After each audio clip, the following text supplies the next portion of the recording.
Bihar board class 10 Hindi का जो दूसरा चैप्टर है वो है विष के दांत, जिसके लेखक है नलिन विलोचन शर्मा। तो आज हम लोग इसकी कहानी जानते हैं कि विष के दांत में कहानी क्या है, विष के दांत की कहानी क्या है। देखिए, इसका जो मेन कैरेक्टर है वो है सेन साहब, और जिनका बेटा होता है खोखा, और जिनका नाम होता है खोखा और प्यारा नाम होता है कासू। और इनका जो दूसरा कैरेक्टर है विष के दांत की कहानी का वो है गिरधारी, जो कि एक मजदूर होता है जो किरानी का काम करता है सेन साहब के फैक्ट्री में। सेन साहब के फैक्ट्री में जो गिरधारी जो है किरानी का काम करता है, और गिरधारी का बेटा होता है मदन। तो कहानी देखिए शुरू करते हैं, आप पात्र समझ गए। और कहानी के पात्र में दो और चीज है कि सेन साहब के दो दोस्त थे, पत्रकार महोदय और मुखर्जी साहब। तो आप पहले कैरेक्टर समझ लिए कि कौन कौन से पात्र हैं, क्योंकि आप फिल्म भी देखते हो उसमें एक हीरो होता है, हीरोइन होता है, विलन होता है, उसी तरह यहाँ पर कहानी में आप समझ गए कौन कौन है। अब चलिए कहानी को शुरू करते। तो सेन साहब ने एक काली गाड़ी ली थी। सेन साहब ने क्या लिए थे?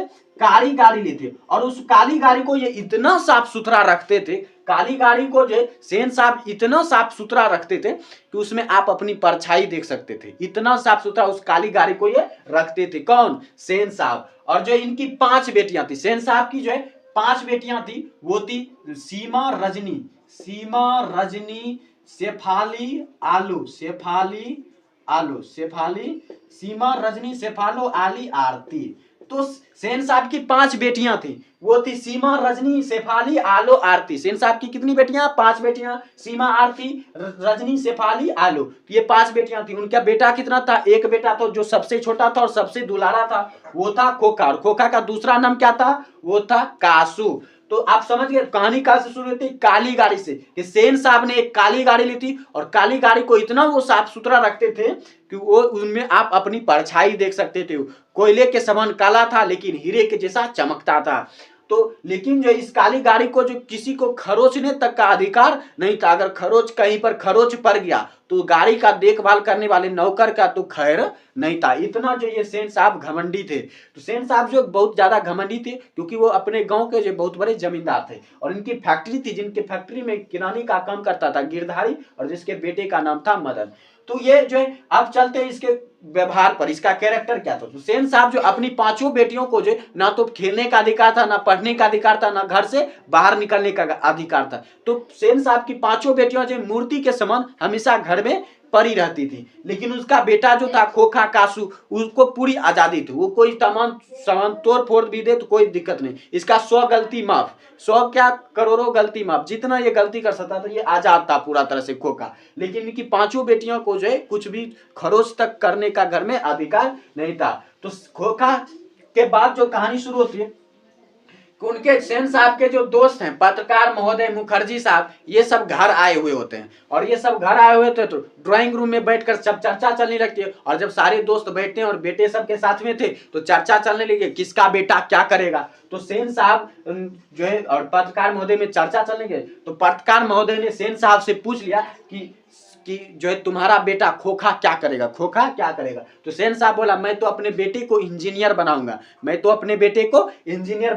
इतने में जो खोखा जो है चलते चलते गाड़ी के पास पहुंच गया। कहां पहुंच गया? गाड़ी के पास पहुंच गया। खोखा पहुंच गया गाड़ी के पास। और खोखा जब गाड़ी के पास पहुंचा तो वहां पर कुछ औजार रखे हुए थे, और वो औजार को छूने लगता है। खोखा जो घुरकते हुए औजार के पास पहुंचा, औजार को छूने लगता। और इतने में सेन साहब उंगली दिखाकर अपने दोस्तों को बोलते हैं कि देखो मेरा बेटा जो अभी से इंजीनियरिंग सीखने लगा है, और इसे पढ़ाने लिखाने का क्या जरूरत है, अभी से इसको दे देंगे औजार, सब सीख लेगा, इंजीनियरिंग यहीं पर घर बैठे बैठे सीख लेगा, इसको उतना पढ़ाने लिखाने का जरूरत नहीं है। तो ये सुनकर जो पत्रकार महोदय चुपचाप मुस्कुराते हैं। और इतने में बाहर से आवाज आती है, तो सारे दोस्त बाहर निकलते हैं तो पता चलता है कि गाड़ी से हवा निकल गया। तो इतने में ये सेन साहब गुस्साने लगते हैं। तो गाड़ी का ड्राइवर बोलता है कि ये काम कासू बाबा का लगता है, ये कासुम बाबा का मालूम पड़ता है, ये काम जो है कासुम बाबा का मालूम पड़ता है। कासू बाबा, नौकर सब जो खोखा को कासू बाबा कहकर पुकारते थे।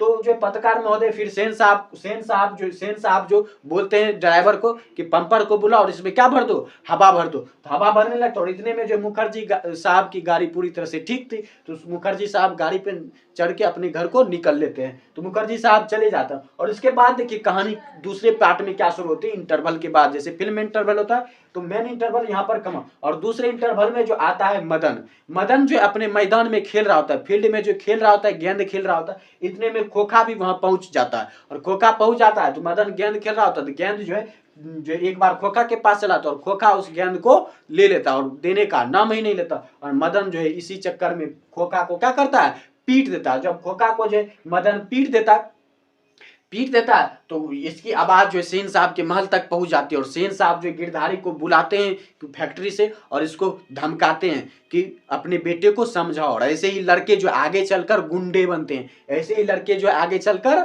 गुंडे बनते हैं। और ये कहकर गिरधारी जो है फिर सुनकर घर चला था और मदन को बहुत पीटता, और मदन जो है बहुत ही डरता था अपने पिताजी से, उस अपने पिताजी के सामने जो एकदम भीगी बिल्ली के तरह हो जाता था, उसको अगर काटेगा तो खून भी नहीं निकलेगा, इतना अपने पिताजी से वो डरता था। बहुत ज्यादा जो इसकी पिटाई कर देते हैं जो है मदन की, कौन, उसके पिताजी गिरधारी पिटाई कर देते हैं। लेकिन फिर भी जो कहानी दूसरे जो भाग में फिर जो क्या होता है कि मदन जो है दोबारा जो है खोखा के सामना हो जाता है, मदन और खोखा का जो दोबारा सामना हो जाता है मैदान पे, फील्ड पे, तो वहां फिर जो है मदन जो है खोखा का पिटाई कर देता है, क्योंकि जो खोखा जो है अपने पिताजी के तरह ही जो है घमंडी था, क्योंकि इसको कभी रोक टोक मिला ही नहीं था, खोखा को काम करने में रोक टोक मिला ही नहीं था, इसलिए रौब था अपने पिताजी के तरह, इसको क्या गलत क्या सही, क्योंकि जो किसी को अगर आप रोकोगे तभी पता चलता है कि क्यों रोका जा रहा है, वो सोचता है फिर वो गलत सही का निर्णय लेता है। लेकिन खोखा तो पूरी तरह से आजाद था, उसके इसलिए उसके कभी पता ही नहीं चला क्या गलत है क्या सही, पिता के तरह जो है घमंडी हो गया था, इसलिए दोबारा जो ये मदन से भिड़ जाता है, और फिर जो मदन फिर दोबारा जो खोखा का पिटाई कर देता है, और इस बार सेन साहब गिरधारी को बुलाते नहीं है फैक्ट्री से, बल्कि फैक्ट्री से काम से ही निकाल देते हैं और बोलते हैं कि ये गांव छोड़कर चले जाओ। और जब जो गिरधारी जो गांव छोड़कर जाने की बात सुनकर ये घर चला आता, और मदन जो इस बार दोबारा पीटने पर जो खोखा को ये घर जाता ही नहीं, पिताजी के डर से जो ये घर जाता ही नहीं है, और घर नहीं जाता तो ये रात के अंधेरा का इंतजार करता है, और जब रात हो जाती है तो ये चुपके से घर के अंदर प्रवेश करता है, तो ये सोचता है कि पिताजी आज गुस्से में होंगे, लेकिन ये जब घर में जाता है तो देखता है माहौल एकदम शांत, और पिताजी और मम्मी जो कुछ गप कर रही है, चुपचाप जो कुछ गप करें, तो ये आवाज में सुनता है कि पिताजी तो बहुत ज्यादा आज खुश हैं, और जो पिताजी बोल रहे हैं कि मदन ने बहुत अच्छा काम किया, तो ये सोचकर थोड़ा जो मदन को आश्चर्य हुआ, और फिर जो ये आगे बढ़ा तो इस मदन का पैर जो बर्तन से टकरा गया, और जैसे आवाज उसके पिताजी घर से बाहर निकले, और ये फिर डर गया कि आज फिर पिटाई होने वाला है। लेकिन जो इस बार मदन के पिताजी उसको गले से लगाते हैं और ठाका पार कर जोर जोर से हंसने लगते हैं और बोलते हैं कि जो किया तूने एकदम अच्छा किया, तो ये बोलने लगते हैं, और यहीं पर कहानी जो है पूरी तरह से समाप्त हो जाती है। इस तरह से 20 के दांत की कहानी का आपको अच्छे से समझ में आ गया होगा, और कोई डाउट रह गया हो तो कमेंट सेक्शन में जरूर बताइएगा।